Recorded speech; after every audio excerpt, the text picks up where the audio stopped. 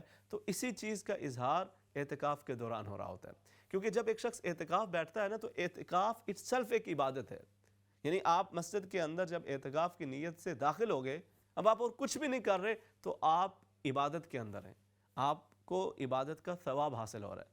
وہ شخص کے جو اعتکاف میں بیٹھا ہوا ہے وہ اگر سو بھی جاتا ہے، وہ اگر بس بیٹھے ہوئے کچھ سوچ رہا ہے، کوئی بھی ایسی عبادت اس طرح سے نہیں کر رہا، ذکر نہیں کر رہا، کوئی نماز نہیں ادا کر رہا، کوئی قرآن کی تلاوت نہیں کر رہا، سویا ہوا ہے، تو بھی اس کا عبادت کا جو سلسلہ ہے وہ جاری و ساری ہے، اس کے نامہ اعمال کے اندر عبادات لکھی جا رہی ہیں۔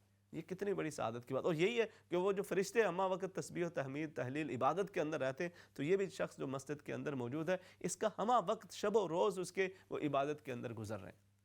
اور نبی کریم صلی اللہ علیہ وسلم نے یہاں تک ارشاد فرمایا کہ وہ جو صاحب اعتکاف ہوتا ہے، جو اعتکاف کر رہا ہوتا ہے، اس کو اللہ رب العزت یہ شرف اور یہ فضیلت بھی عطا فرماتے ہیں کہ اس کو ان تمام نیکیوں کا بھی ثواب مل رہا ہوتا ہے جو اگر وہ اعتکاف کی حالت میں نہ ہوتا تو جنہیں وہ بجا لا سکتا، جنہیں وہ کر سکتا تھا، ان کا اجر ثواب بھی اللہ رب العزت اسے اعتکاف کی صورت میں عطا فرما رہے ہوتے ہیں۔ یعنی مثال کے طور پہ اگر کوئی شخص یہ اس کے ذہن میں خیال ہو کہ فلاں شخص کا انتقال ہو گیا ہے، جنازے کے اندر میں شریک نہیں ہو پایا، باقی سارے جنازے کے اندر شریک ہو رہے ہیں، میں اعتکاف کی وجہ سے شریک نہیں ہو پا رہا، تو ایسا نہیں ہے کہ اس کو اس جنازے میں شرکت کا ثواب نہیں ملے گا، بلکہ اس کو مسجد کے اندر رہتے ہوئے بھی اللہ رب العزت اس جنازے میں شرکت کا ثواب بھی عطا فرما دیں گے۔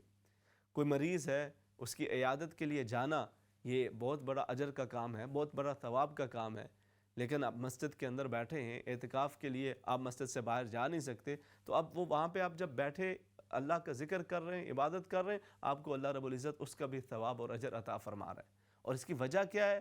کیونکہ تاکہ جو صاحب اعتکاف ہے، جو معتکف ہے، اس کے دل میں کوئی حسرت نہ رہے کہ مجھے موقع نہیں ملا، میرے پاس وہ عبادات اور وہ نیکیاں کرنے کا موقع نہیں مجھے حاصل ہو سکا، مجھے اس کی اجازت نہیں تھی، میں ان سے محروم رہ گیا، تو اللہ رب العزت اس کو اس محرومی سے محفوظ رکھتا ہے کہ اے میرے بندے، تو نے ساری دنیا کو چھوڑ کر میرے گھر کے اندر آ کر مجھ سے لو لگا لی ہے، میں ان تمام اعمال کا بھی تجھے ثواب عطا فرماؤں گا جو دوسرے باہر کر رہے ہیں اور تو اعتکاف کی وجہ سے انہیں نہیں ادا کر پا رہا۔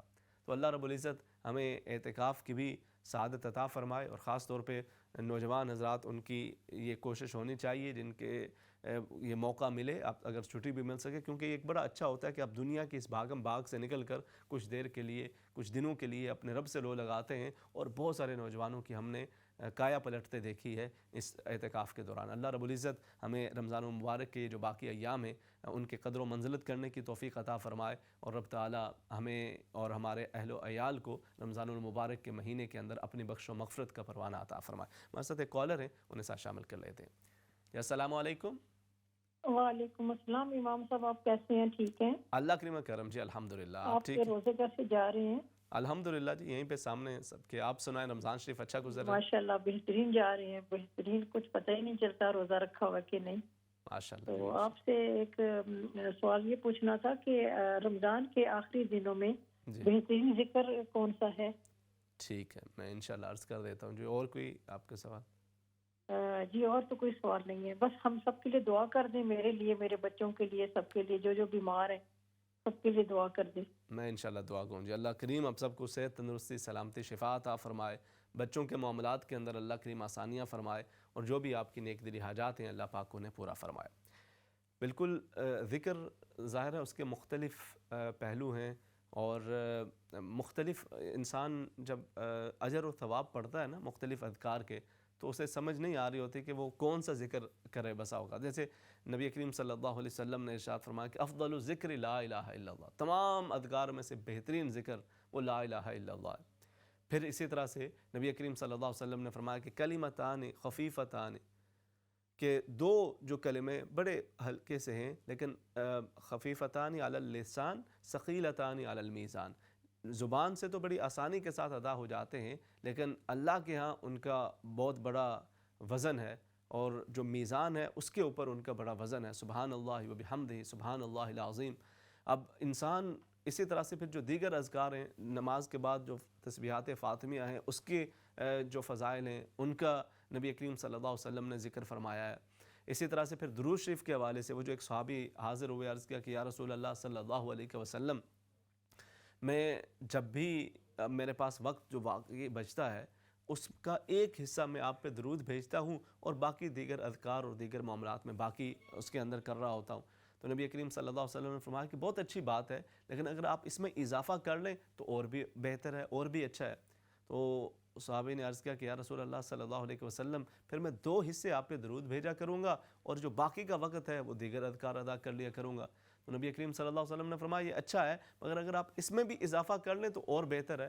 تو انہوں نے عرض کیا یا رسول اللہ صلی اللہ علیہ وسلم 3 حصے میں آپ پہ درود و سلام پیش کیا کروں گا اور باقی جو وقت ہے وہ دیگر اذکار اور دیگر معاملات کے لیے. تو نبی کریم صلی اللہ علیہ وسلم نے فرمایا بہت اچھا ہے مگر اس میں بھی اضافہ کر لو تو آپ کے لیے بہتر ہے. صحابی نے عرض کیا کہ یا رسول اللہ صلی اللہ علیہ وسلم پھر تو میں باقی وہ بھی وقت میرے پاس بچتا ہے میں آپ پہ درود و سلام پیش کرتا رہوں گا. تو نبی کریم صلی اللہ علیہ وسلم نے فرمایا اذن تعطى بلا سوال پھر تو تمہیں بغیر مانگے رب تعالیٰ عطا فرماتا رہے گا. جو تمہاری دل کی آرزویں ہیں جو تمہارے دعائیں اور دل کے ارادے ہیں رب تعالیٰ انہیں پورا فرماتا جائے گا. تو اب یہ مختلف اذکار ہیں ہر ایک ذکر کی اپنی فضیلت ہے ہر ایک ذکر کی اپنے اپنے فضائل ہیں. تو انسان سوچتا ہے کہ وہ کس کا زیادہ اہتمام کرے. اچھا دیکھیں ظاہر ہے ایک تو کچھ وہ اوقات ہیں نا کہ جن کے حوالے سے نبی کریم صلی اللہ علیہ وسلم نے خاص ذکر فرمایا ہے کہ مثال کے طور پہ نماز کے بعد آپ سبحان اللہ الحمدللہ لا الہ الا اللہ اللہ اکبر اور اسی طرح سے استغفر اللہ آپ یہ وہ معمولات جو نبی کریم صلی اللہ علیہ وسلم کے آپ اس کا اہتمام کرتے ہیں. پھر اسی طرح سے کچھ وہ صبح و شام کے اذکار مسنونہ ہیں اذکار ماثورہ ہیں آپ اس کا اہتمام کرتے ہیں وہ جو نبی کریم صلی اللہ علیہ وسلم کی احادیث مبارکہ کے اندر موجود ہیں. اس کے علاوہ پھر جو ایک بہترین ذکر ہے نا خاص طور پہ ان آخری دنوں کے اندر جس کے اندر یہ تقریباً تمام اذکار جمع ہو جاتے ہیں وہ بہترین ذکر وہ ایک تو قرآن حکیم ہے ظاہر قرآن حکیم بہترین ذکر ہے اور پھر جو اللہ کی رضا کی خاطر جب انسان نفل ادا کر رہا ہو یعنی اپنے اذکار اگر نوافل کے حوالے سے بات ہم کریں تو 2 رکعت نماز نفل وہ ادا کرے رمضان المبارک کے ان آخری ان ایام کے اندر ان راتوں کے اندر دن میں شام میں جو بھی نوافل ہیں ان کے اندر وہ قرآن حکیم کی تلاوت کرے تو یہ تمام ذکروں میں سے افضل ترین ذکر ہے.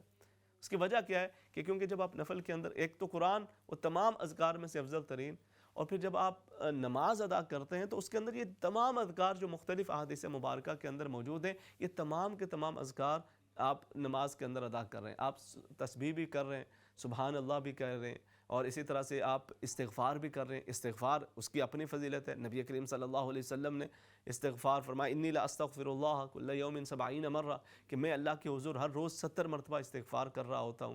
اسی طرح سے اللہ رب العزت نے فرمایا کہ استغفروا ربکم ثم توبوا الیہ یرسل السماء علیکم مدرارا کہ تم توبہ کرو استغفار کرو رب تعالیٰ کی رحمتیں تمہاری طرف متوجہ ہوں گی آسمان سے موسلادھار بارشیں نازل ہوں گی تمہارے مال اولاد رزق کے اندر برکتیں وسعتیں ہوں گی.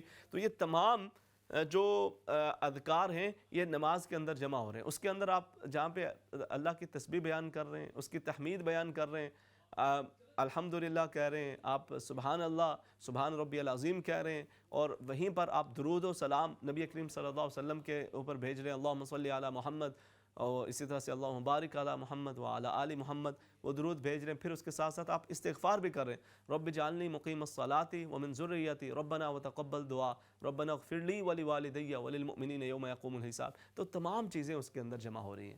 تو اس لیے بہترین یہ ہے کہ آپ جتنا بھی آپ کو قرآن شریف یاد ہے باقی تو آپ ظاہر اگر جماعت کے ساتھ پڑھتے ہیں دیگر پڑھ رہے ہیں کچھ ایسے وقت کے اندر نفل کے اندر جتنا بھی آپ کو قرآن یاد ہے وہ آپ پڑھیں اور اللہ کے حضور دعا کریں. یہ ایک بہترین اذکار میں سے انشاءاللہ یہ ذکر ہوگا. اللہ کریم آپ سب کو سلامت رکھے اور برکتیں عطا فرمائے. آئیے مل کے انشاءاللہ دعا بھی کر لیتے ہیں اور پھر انشاءاللہ دوبارہ اس سلسلے کو مزید آگے بڑھائیں گے. بسم اللہ الرحمن الرحیم. اللهم صل على سيدنا ومولانا محمد صلاة تحل بها العقد وتفك بها الكرب صلاة تكون لك رضا ولحقه أداء وعلى آله وصحبه وبارك وسلم وصل عليه. الہ العالمین میرے پاک پروردگار تیرے یہ بندے تیری بندیاں خالصتاً تیری رضا کی خاطر اس ماہ رمضان المبارک کے اندر جتنے بھی اعمال صالحہ کر رہے ہیں، الہ العالمین سب کے چھوٹے بڑے نیکی کے کاموں کو اپنی جناب کے اندر قبول و منظور فرمانا۔ الہ العالمین انسان ہونے کے ناطے ہم سے جو بھی کمی کوتاہی ہو گئی ہے الہ العالمین مسلسل ہوتی چلی جا رہی ہے، پاک پروردگار ہماری ان تمام لغزشوں کو، ہماری ان تمام خطاؤں کو اپنے حبیب کریم صلی اللہ علیہ وسلم کے صدقے الہ العالمین معاف فرمانا۔